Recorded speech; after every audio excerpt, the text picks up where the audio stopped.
জন্মদিন উপলক্ষে আমরা যেমন পুরা দেশে স্বচ্ছ ভারত মিশন মাননীয় নরেন্দ্র মোদী চালু করেছেন।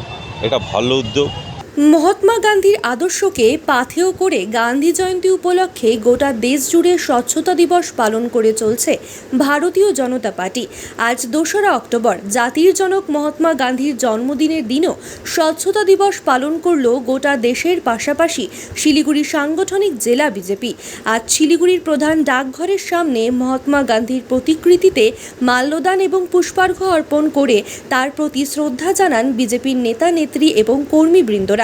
এরপর ঝাড়ু হাতে রাস্তায় নেমে স্বচ্ছ ভারত অভিযানে অংশ নেন তারা। শিলিগুড়ি পুর নিগমের বিরোধী দলনেতা অমিত জৈন বলেন, মহাত্মা গান্ধী চাইতেন স্বচ্ছ ভারত গড়তে। প্রধানমন্ত্রী নরেন্দ্র মোদীও প্রথম থেকেই সেই আদর্শকে মান্যতা দিয়ে স্বচ্ছ ভারত গড়তে প্রতিনিয়ত কাজ করে চলছেন।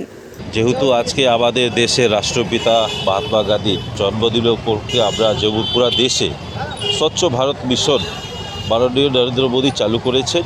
এটা ভালো উদ্যোগ, কারণ এটা আগেই থেকে মহাত্মা গান্ধীর একটা সিদ্ধান্ত ছিল যে স্বচ্ছ যদি এলাকা থাকে, স্বচ্ছ পরিচয় আমাদের এলাকা যদি থাকে, বাস্তবে আমাদের স্বাস্থ্য ভালো থাকবে।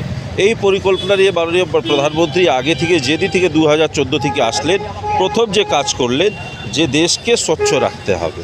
তারপরে যে কাজ হলো টয়লেট বানানোর কাজ, বিভিন্ন পরিকল্পনা নিয়ে মানুষের কাছে যে মৌলিক সুবিধা দিয়ে মাননীয় নরেন্দ্র মোদীজি যে চেয়েছিলেন, যে মহাত্মা গান্ধীর যে নির্দেশ, সে নির্দেশকে নিয়ে আজকে দিনে এটা প্রতিফলন হচ্ছে এবং প্রত্যেকটা এলাকায় আপনি দেখে ভারতীয় জনতা পার্টি কার্যকর্তারা স্বচ্ছ ভারত মিশনে লেগে আছে। কারণ স্বচ্ছ ভারত হলে কিন্তু সুস্থ শরীর সুস্থ মন, এটা আমরা কামনা করি।